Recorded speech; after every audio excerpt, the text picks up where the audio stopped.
Tahukah anda bahawa Mercedes A-Class ni sebenarnya dah lama? Dia lahir pada tahun 1997. Tapi generasi pertama, generasi kedua, generasi ketiga semuanya dihasilkan sebagai hatchback. Hanyalah pada generasi keempat barulah dia ada sedan. Dan yang peliknya dia ada dua jenis sedan. Satu sedan long wheelbase untuk pasaran China dan satu lagi sedan macam ni.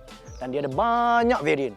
Varian high performance dan varian yang biasa. Dan hari ini kita ada varian yang biasa iaitu varian A200. Okey, dekat UK harga kereta ni adalah lebih kurang £27,000 sahaja. Ya, kereta ni memang menjadi pilihan untuk fresh grad dekat sana, beli kereta untuk guna dekat sana. Kalau korang rasa mahal, memang kita kena pindah dekat UK untuk pakai kereta ni. Seperti biasa, kepada penonton yang baru menemui channel Mekanika, sudi-sudikanlah untuk anda menekan butang like, menekan butang subscribe dan share dekat YouTube, Facebook, TikTok, Instagram dan juga Netflix Mekanika Malaysia.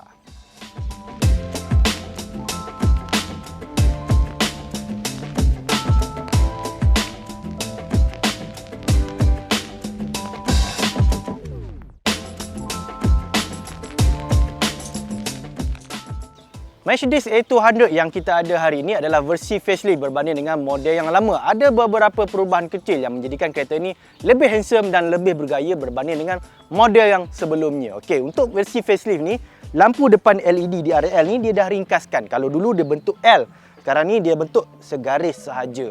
Manakala untuk upper grill, kita boleh tengok dia punya upper grill tu dia dah hitamkan, dia dah black out kan. Nampak lebih backing, nampak lebih garang. Manakala untuk lower grill pula, dia ubah rekaan tu nampak supaya lebih bersegi. Kalau dulu dia nampak macam bulat dan bujur, kalau kali ini nampak lebih handsome lah sikit berbanding dengan model yang lama. Yang terakhir adalah hood depan ni. Kalau kita tengok hood lama tu nampak kosong sikit. Kalau hood ni dia letak dua garis di atas ni, nampak lebih bergaya lah kalau kita compare dengan model yang sebelum ni. Untuk bahagian belakang, kita boleh nampak Mercedes A200 ni menggunakan taillight cluster yang lebih mahal, yang lebih cantik. Kalau kita tengok rekaan dia mirip macam model-model Mercedes yang lebih mahal. Manakala untuk bahagian bawah ni dia menggunakan rekaan diffuser yang baru. Untuk bahagian sisi pula, saya lagi suka dia menggunakan rim 17 inci berbanding dengan rim 18 inci yang kita pernah test dulu. Sebab rim 17 inci ni maksudnya tayar lebih tebal dan keselesaan penumpang dan juga pemandu adalah lebih baik berbanding dengan model yang sebelumnya. Kalau kita tengok rekaan rim ni tu nampak macam aero dan membantu penjimatan bahan api kereta ini. Dan sebelum saya terlupa, ruang bonet kat belakang ni kita boleh buka secara automatik, kita guna kaki je macam ni ya. Dan kita boleh dapat lebih kurang 420 liter ruang kargo. Boleh tahan besar juga, kita boleh masuk 2-3 beg besar untuk kita travel jauh-jauh.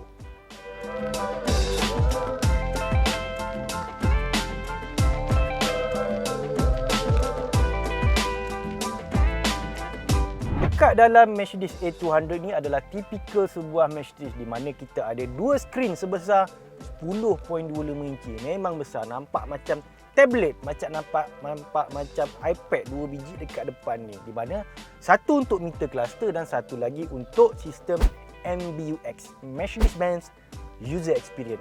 Kalau kita tengok di mana sistem MBUX yang terbaru ini dia tak ada touchpad. Kalau dulu biasa je dia ada touchpad dekat sini. Tapi dia digantikan dengan Apple CarPlay, Android Auto tanpa wire. Itu kelebihan dia. Dan juga dia bagi steering yang baru. Di mana rekaan ni nampak lebih moden, nampak lebih bergaya berbanding dengan rekaan yang lama. Dan kalau kita tengok antara elemen-elemen yang menjadikan kereta ini adalah lebih muda, sesuai untuk orang muda adalah kita boleh tengok dekat sini dia ada insert macam karbon tapi disertakan dengan ambient light. Dan di mana kalau kita tengok dia punya lighting ni boleh bertukar-tukar. Dia ada 64 color yang boleh bertukar sepanjang masa. Tadi biru, tadi merah, tadi ungu. Saya pun tak boleh nak kawal warna ni, tapi bila kita drive waktu malam memang pencahayaan kabin ni memang the best lah dalam kereta Mercedes A200 ni. Dekat bawah ini juga kita ada satu wireless charger, satu soket 12V dan satu point USB untuk kita guna dan sambungkan dengan telefon kita ataupun kita charge handphone kita. Dekat bawah ni dan kita boleh tutup. Nampak lebih kemas. Barulah ada gaya. Okey, kita duduk di bahagian belakang Mercedes A200. Bahagian belakang dengan seat depan ni kita settingkan dengan ketinggian saya. Maksudnya kita ada lagi ruang yang cukup selesa untuk bahagian belakang. Manakala seat ni pula kita ada fungsi boleh lipat. Boleh lipat kepada 3 bahagian. 40, 20, 40. Tapi kalau kita tak guna, tak apalah. Kalau kita guna, kita boleh besarkan ruang kargo kita daripada 420 liter tadi kepada 1200 liter. Boleh tahan besar. Dan kalau kita naik 2 orang, kita boleh sediakan armrest dekat sini. Dan di mana kita boleh buka kita punya cup holder. Magic cara dia buka tu.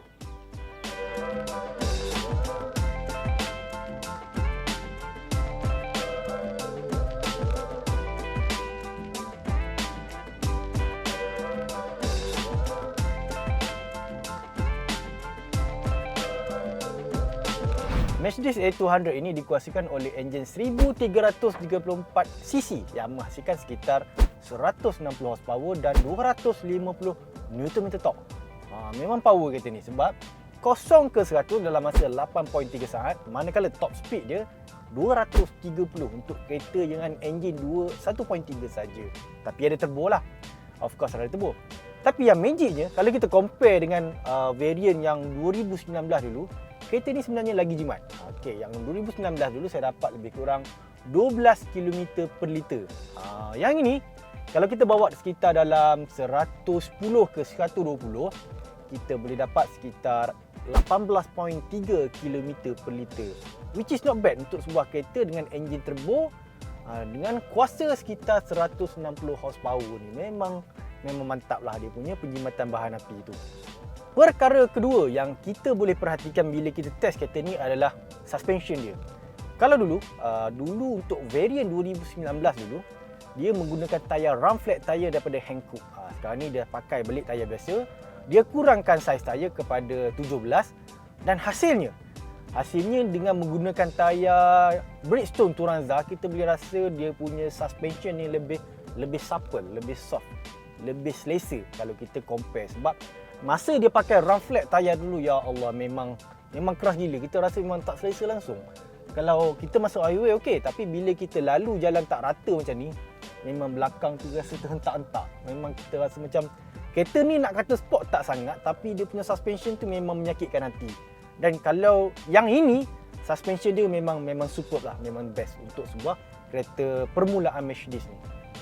Kereta ini sebenarnya menggunakan platform Mercedes yang baru dipanggil MFA2. MFA2 ni sebenarnya belakang dia menggunakan torsion beam. Tapi untuk variant yang tinggi dia akan gunakan multi-link.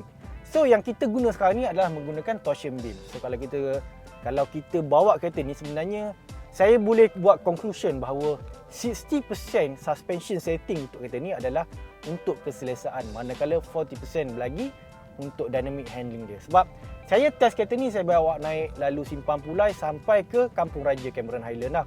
Dan kita boleh rasa dia punya suspension ni bila kita bawa lalu jalan yang berselekor, kita main 80, 90, kita masih lagi boleh enjoy kereta ni.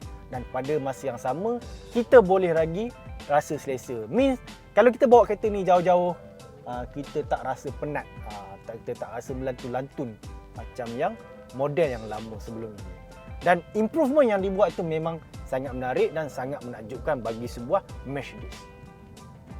Seperti yang saya sebut tadi, walaupun kereta ini menggunakan torsion beam, tapi dia punya handling, dia punya keselesaan tu masih boleh dipuji. Dan salah satu sebab yang menjadikan kereta ini menarik adalah dia punya electronic stability control lah. So electronic stability control tu dia akan membiarkan kita berseronok seketika. Let's say kita masuk selekor ni laju-laju, dah kita rasa nak terbabas, dia akan kick in untuk dia mengawal keadaan. Dan sebenarnya kereta ini dia ada 4 driving mode. Dia ada Eco, Sport, dan dia ada satu lagi dipanggil Custom, yang mana kita boleh custom kita punya cara pemanduan. Dan satu lagi dia ada Comfort. Dan pada kebanyakan semasa saya memang akan menggunakan mode tetapan Comfort. Dan kalau kita tengok Comfort ni, dia akan tala semua engine, steering dan juga electronic stability tu kepada Comfort. Dalam aspek keselamatan, saya memang suka dia punya AEB dia. Okey, AEB dia kita boleh tetapkan dalam dalam 3 jarak lah, di mana sama ada awal, pertengahan ataupun lambat. Dan AEB dia boleh detect kenderaan kalau kenderaan tu keluar pada simpang. Let's say kita nak baca papan tanda, tiba dekat simpang tu kita tak ternampak motor ada dah melintas depan kita kan. AEB tu akan bagi warning, dan kalau kita lambat bertindak, AEB tu akan tolong brake untuk kita sekali. Dan satu lagi sistem yang menarik pada kereta ni adalah brake safety assist, di mana kalau kita brake kereta ni, kita boleh rasa dia punya braking feel tu memang best. Sebab bila kita brake, dia punya memberikan rasa tu macam kita bawa kereta sport, sebab respon dia memang terlalu kuat. Kita boleh tekan macam tu, memang boleh tahan dia punya respon brake itu sendiri. Dan lain-lain sistem keselamatan yang ada pada kereta ni termasuklah safety exit warning. Kita tengok kan, di mana lampu-lampu LED tadi yang ada pada kereta ni sebenarnya bertindak sebagai amaran. Let's say kalau kita nak buka kereta, nak buka pintu kereta, ada kereta lain daripada belakang, dan lampu ni akan bertukar menjadi merah beserta bunyi amaran untuk tidak membenarkan kita atau mengingatkan kita tu supaya berhati-hati semasa keluar daripada kenderaan. Okey, kereta ini dia tak ada kamera 360, tapi dia ada reverse camera, dan gambar yang dihasilkan tu boleh tahan menarik. Walaupun dia tak ada 360, tapi dia ada satu lagi function. Function ni sangat menarik, di mana kereta ini boleh parking secara automatik, sama ada secara sisi ataupun secara mengundur di belakang. Jadi kalau kita boleh benarkan kereta ni parking sendiri, buat apa kita pakai 360 kan? Lagi relax, lagilah kalau kita nampak premium, kereta boleh parking sendiri. Kereta ini dijual dengan harga RM238,000 dengan 4 tahun jaminan daripada Mercedes Malaysia. Dan kalau kita tengok secara keseluruhan imej ataupun rekaan kereta ini secara keseluruhan, kita boleh tengok desain kereta ini sebenarnya nampak lebih premium berbanding dengan pesaingnya yang lain. Let's say BMW 218i, di mana kalau kita tengok kan, secara keseluruhan rekaan luar dia nampak lebih bergaya, nampak lebih matang berbanding dengan pesaingnya yang lain. Dan satu lagi ialah jaminan yang diberikan tu selama 4 tahun berbanding dengan pesaingnya hanya 2 tahun saja untuk setengah model. Secara keseluruhan, kereta ni kalau kita tengok ataupun compare daripada pesaingnya yang lain, let's say BMW 218i, kita boleh tengok kereta ni sebenarnya rekaan dia cukup matang, cukup bergaya berbanding dengan pesaingnya. Let's say bahagian luar dia, walaupun kereta ni hanyalah entry level, tapi dia ada beberapa ciri ataupun cue daripada model yang lebih mahal. Jadi bila kita parking sebelah-sebelah dengan kereta yang lebih mahal, let's say dengan variant yang lebih mahal, dia tak nampak beza sangat. Orang akan ingat, weh, ini macam C-Class, ini macam E-Class. Walaupun sebenarnya dia hanyalah sebuah E-Class ataupun sedan permulaan untuk Mercedes. Dan harga yang ditawarkan pula hanyalah sekitar RM238,000 sahaja. Dan harga itu sebenarnya termasuk dengan jaminan selama 4 tahun daripada Mercedes Malaysia. Okey guys, sekian saja review kami berkenaan dengan BMW A200 sedan. Bagi penonton yang baru menemui channel Mekanika, sudi-sudikanlah untuk anda menekan butang like, menekan butang subscribe dan share dekat YouTube, Facebook, TikTok dan juga Instagram Mekanika Malaysia. Dan jangan lupa untuk WhatsApp saya untuk bertanyakan berkenaan dengan kereta Mercedes ini. Okey guys, jumpa lagi. Okey, belanja sikit Belanja sikit. Wow.